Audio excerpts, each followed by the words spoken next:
Bon, dimanche.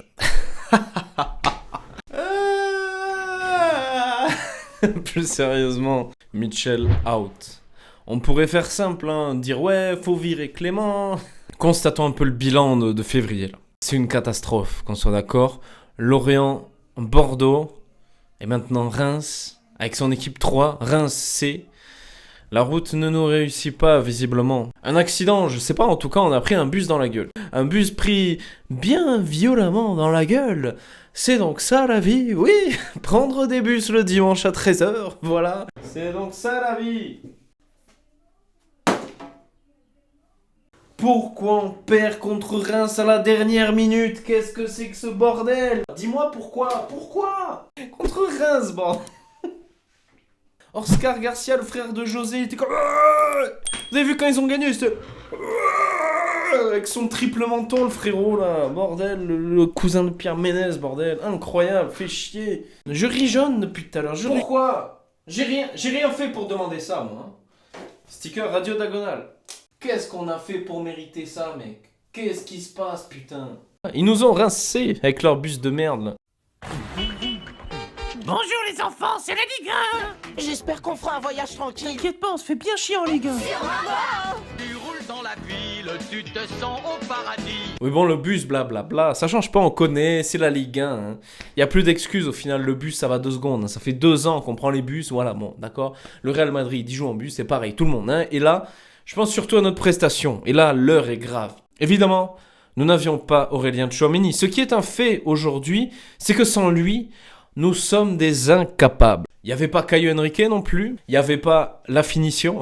Ça, elle est portée disparue depuis quelque temps. On ne sait pas où elle est, malheureusement, la finition. On la cherche, on ne sait pas où elle est. Mais nulle part, on ne la voit nulle part. On la voit contre nous. Elle n'est pas de côté. La chatte, pareil. La chatte non plus.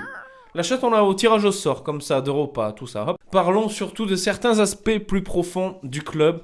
Je vais pas épiloguer sur le match parce que je vois quand même...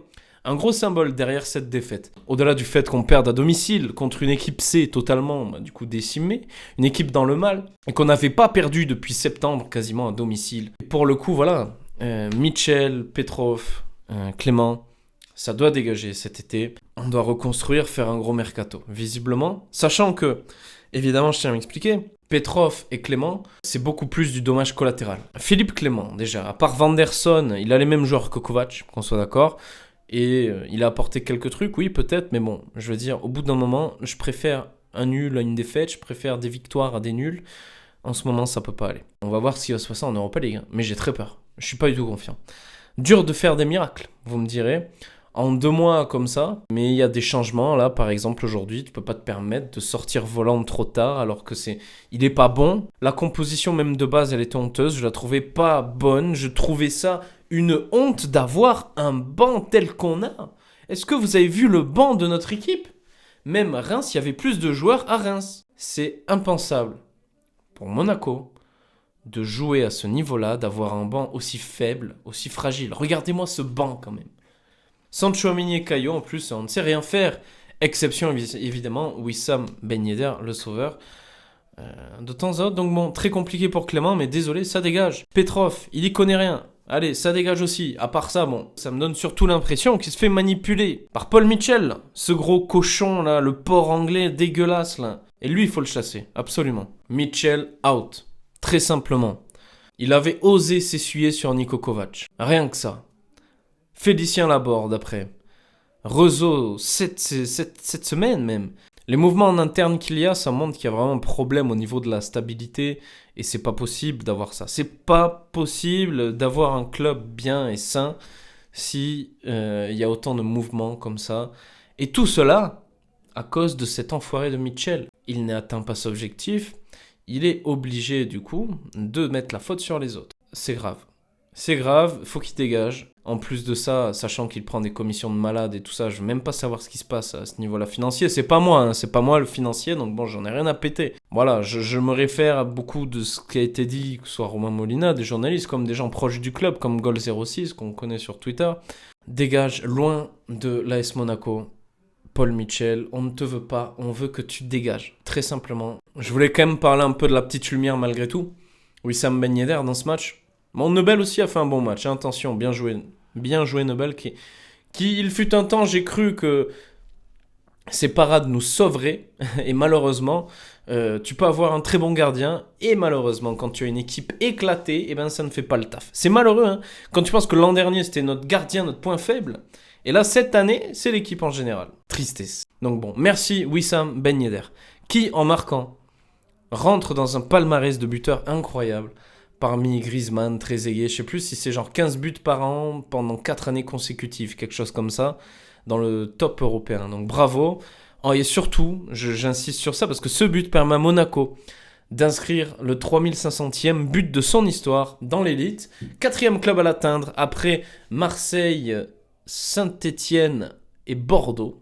C'est dire qui nous sommes. J'ai pourtant envie de croire qu'il faudrait une saison vraiment cataclysmique au final pour qu'on puisse enfin aborder un peu une vraie reconstruction et qu'on perde tout en fait et qu'on constate l'échec. On constate qu'on n'aurait jamais dû virer Niko Kovac, évidemment. Il y a 2 mois, c'était notre coach. Nico, s'il te plaît, sauve-nous de Jean-Lucas et toutes ces conneries qu'on fait. Nico,